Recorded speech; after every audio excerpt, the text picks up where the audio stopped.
also something that's an issue that people discuss too much. And part of my footage is dedicated to these refugees and their destinies. And I've recorded footage from most of their camps, showing different conditions they live and the reasons why they're there where they are. But as I said, human being was not in a focus of a Serbian government, and that's why, politically speaking, this issue of Kosovo is a very painful issue. The truth was easier to be shown in the States, even though, politically speaking, this is the place where the decision was made what to do down there, and all of that misery is a consequence of the political decisions that have been made here. But here, it's easier to show what's happening to a human being over there than in Serbia. Now, the sarcasm of the whole thing is, even if you show it to the whole of the world, nothing major will happen. And people are there, still not protected, still live their lives. So basically, American dream, in that sense, to be able to witness the truth or reality, partly is possible here. But now, in reality, we have to see that this day and age, the world has become a place where truth is not enough. Right. Because the values are different, and the truth is not enough. But you must say to yourself, at least I've tried, I've done my part. I mean, you didn't do nothing, and you did present it to an audience. On a personal level, I'm very happy. How can I explain that? Because somehow I have a feeling like I've lived, and how can I say, I've lived a life so far that it's kind of interesting to me and acceptable. And on the other hand, my daughter, who's been kind of witnessing all of that, I don't even know. I've succeeded in showing her some sort of maybe a commitment to a losing cause, which isn't something that a person should be kind of ashamed of or whatnot. It's kind of like, it's, how can I say, if you live in a time where a crime is being committed, and if you're not doing it, it's good enough. It's good enough. Have you been successful? To me, the basic thing is like really this sort of inner feeling, like, can you live with the world that you are creating? Like now that I see my DVDs in boxes, because I have, like, of the last edition, I don't know, I have 800, because Serbian Church was supposed to take some and show it, but then again they had certain requests, like, for example, some people, I'm not saying that's the only reason, but it's kind of symbolic enough, like some people in the church didn't like that idea of having this as a cover, but this is an actual thing. In a very rural area, there is one old place from the Middle Ages, and this is the face of Christ that was kind of destroyed.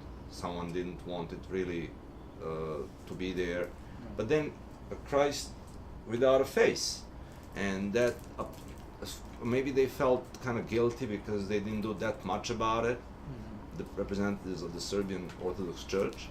So they, for example, didn't like it. So whenever you kind of, it's almost like a funny thing when you, it's almost like a body of water, Kosovo, and whoever comes to look at the reflection in that water will see the truth about themselves. And if you don't like that truth, if you appear ugly, you will hate that lake eventually. So, you know, because it's easier than to do something about yourself. What was your original intention? And I started actually covering the issue of suffering Serbian civilian population in Kosovo, but my original idea in '98 was not only to record suffering of Serbian people, but of everyone, Albanians as well as Serbian and other minorities, whoever really had issue, serious as such, to be persecuted on the basis of faith or ethnicity. I wanted to record because that we didn't know. And I had meetings with some leading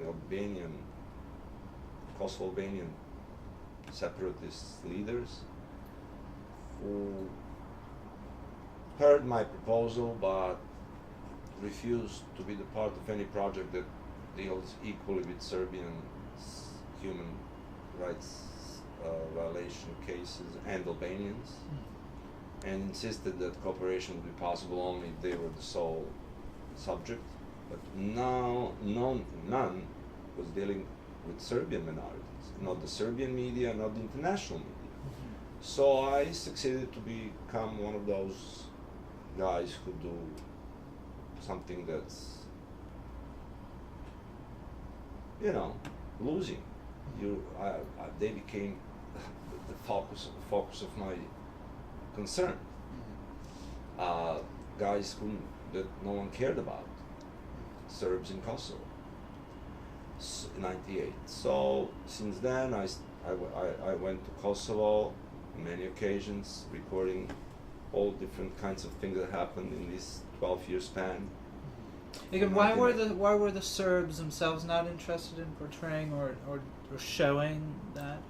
Serbs in Serbia, or better to say, official media and independent media and politicians, we can say a word or two about each of these segments. Like at that time, at the Slobodan Milosevic's time, to show how Serbs are jeopardized and to go into depth, you would eventually prove two things: that he is not controlling the region, as he's claiming that he is, that his police and the army is ineffective when it comes down to protect civilians. They may be effective when they are killing people accused of being terrorists or separatists, but they are not being effective in protecting civilian Serbian population. Okay. But if you go even deeper than that, you'll discover that the members of the Socialist Party active down in Kosovo are also doing a lot of bad things. So that means that his own party has people who are doing things corrupt, Okay, so for those two. So if you are an official media, you cannot go really with that because you are under the control of the government. Independent media is mostly under the financial support of the Western world. Western world does not want picture to be confused. They want a black and white picture. Serbs bad, Albanians good. Right. Serbs murderers. So why did the media cover this issue the way they did?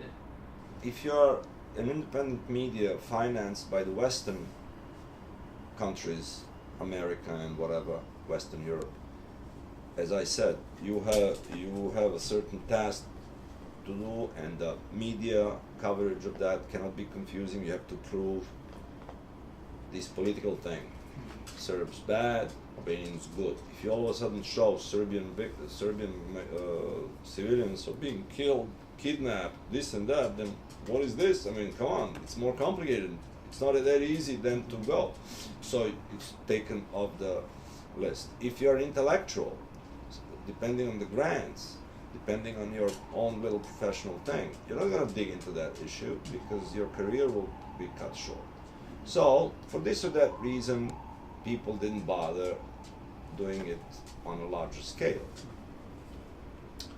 And that's how I explain that my documentary archive is unique in its own way, because it has footage that has not been recorded by anyone else, and that is kind of important in terms of portraying destruction of the historical sites, buildings, people, destruction of houses, and all this massive violence.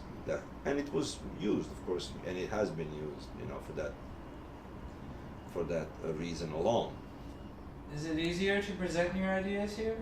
It seems to me Like if you're focused enough, and if your no matter how crazy your ideas might be, but if you're focused enough, and if you kind of know the subject that you are